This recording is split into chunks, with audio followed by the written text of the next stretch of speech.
Di fronte a me c'è il VIVO V29 Lite e oggi vorrei mostrarti come puoi aggiungere un file audio o video a un messaggio di testo. Inizia innanzitutto aprendo i messaggi e selezionando o creando una chat. Ora usa questo simbolo più nell'angolo in basso a sinistra e tocca File per aggiungere un file audio. Trovalo qui facilmente in una di quelle app toccando su audio, oppure selezionando quelle due linee nell'angolo in alto a sinistra. Poi tieni premuto il tuo file e scegli Seleziona.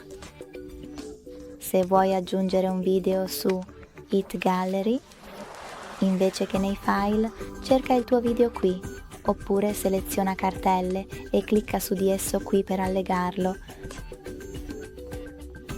Grazie per aver guardato. Se ti è piaciuto questo video lascia un mi piace, commenta e iscriviti. Ciao!